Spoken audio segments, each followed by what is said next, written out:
everyone, it's Raquel of Raquel's Caribbean Cuisine, and today is going to be one of, if not the best tasting curried goats. Authentic Jamaican ingredients, seasoned with all the fresh herbs and spices. Absolutely delicious.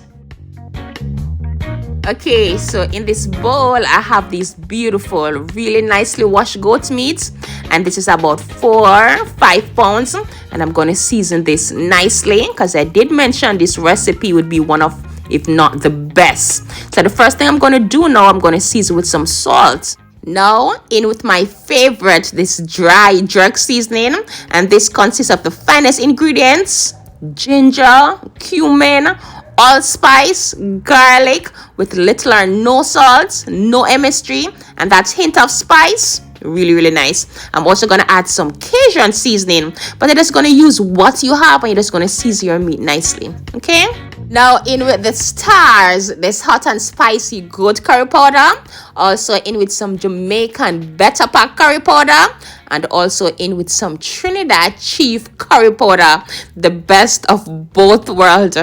Yes man. Now in with some green seasoning, and a green seasoning is all of this but just in a blended form. Either one could use, but I'm going to use both today. And this is basically chopped scallion and thyme, garlic and onion, pimento seeds, pimento peppers, and a dash of Scotch bonnet pepper. You're going to mix, you're going to massage all of these amazing spices in, making sure every piece of goat is nicely saturated with seasoning. And this right here smells good already, and you could cook this right away, believe me, but I'm going to allow this to sit and marinate.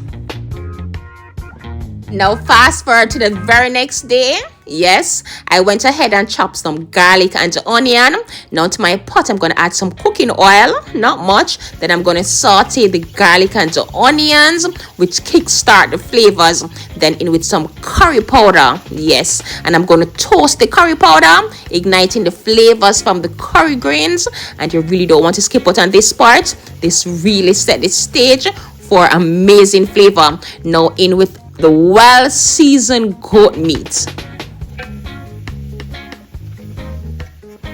And now you're going to mix so all could soak up the flavors from the toasted curry grain infused with the garlic and onion. And when I say this smells good, I mean this smells really good. You could stay a mile away and smell this amazing flavor. Now you're going to cover this down on the lowest heat, and you're going to allow this to produce its own juices. And this step is crucial. This is how flavors are created. About 7 minutes in, as you can see, this has started to create its own liquid, and this is what you want. You want this to create and cook in its own juices for about 10 to 15 minutes, which lock and seal in all the flavors before attempting to add any form of liquid. Because if you should pour a ton of water on this before all the flavors are locked in, then you're going to have a very tasty sauce, but the meat may be bland. So just follow this step, okay, if you want one of the most delicious curried goats. Now, are you hearing that sizzle? That is what you want. Not to burn, but you want that sizzle. Now it's time to add the liquid.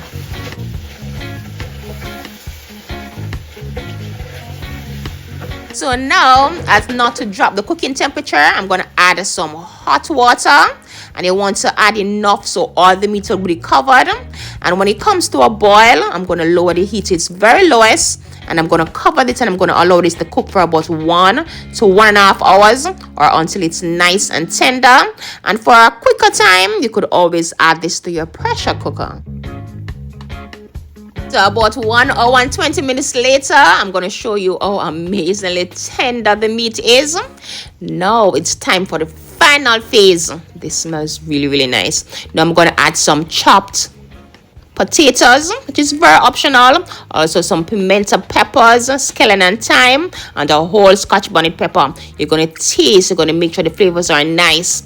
Lastly, in with some coconut milk, and it's very optional, but I think this brings this curry goat flavor over the edge. Now you could add a bit of Maggi all-purpose season to this if you see where it needs a little bit of touch, but that's also optional. This was perfect. Now I'm gonna cover this and I'm gonna allow this to cook for another 10 to 15 minutes.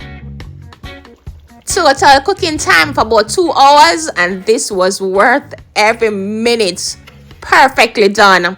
And you know you could have this with anything of your choice, whether it be some Jamaican rice and peas, some roti, provisions, some hot buttery white rice, anything of your choice.